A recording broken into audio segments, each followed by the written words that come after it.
ఓం శాంతి. ఈరోజు పరమాత్మ పరిచయములో మొదటిగా ఆత్మ పాఠము గురించి తెలుసుకుందాం. ఆత్మ వేరు, శరీరము వేరు. ఈ శరీరాన్ని నడిపించేది ఒక చైతన్య శక్తి. ఈ శక్తినే ఆత్మ అంటారు. అయితే ఆత్మ అవినాశి, ఈ శరీరము మాత్రము వినాశనమైనది.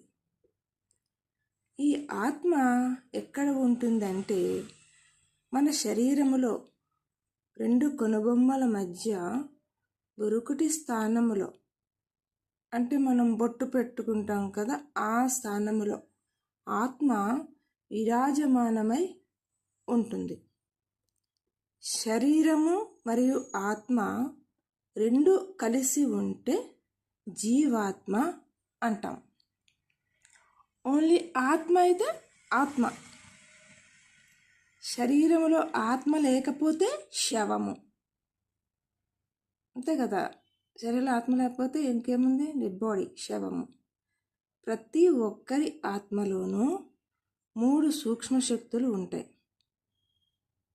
అవి ఏమిటంటే మనస్సు, బుద్ధి, సంస్కారము. మనస్సు ఏం చేస్తుందంటే ఆలోచిస్తుంది. ఏమేమి చెయ్యాలి, ఎలా కావాలి అని మనకు నచ్చినట్టుగా ఆలోచిస్తుంది. కానీ బుద్ధి నిర్ణయం తీసుకుంటుంది, డిసిషన్ తీసుకుంటుంది. ఇది చెయ్యాలా, ఇది చెయ్యకూడదా అని బుద్ధి అనేది నిర్ణయం తీసుకుంటుంది. తర్వాత సంస్కారం, అది మనకు సంస్కారంగా అలవాటైపోతుంది. అది మన నేచర్గా అయిపోతుంది. ఫర్ ఎగ్జాంపుల్, ఇంకా ఈజీగా చెప్పాలంటే ఇప్పుడు కాలేజీ స్టూడెంట్స్ గురించి చూద్దాం.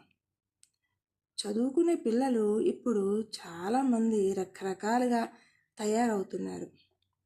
ఫోన్లు, టీవీలు, ట్యాబ్లు, ఐప్యాడ్స్ మొదలగునవన్నీ అందుబాటులో ఉండటం వలన ముఖ్యంగా కావలసిన వాటి కన్నా అవసరం లేని వాటి మీద పిల్లలు దృష్టిని పెట్టి ఎక్కువగా చెడు మార్గంలో వెళ్తున్నారు. కొందరు పిల్లలు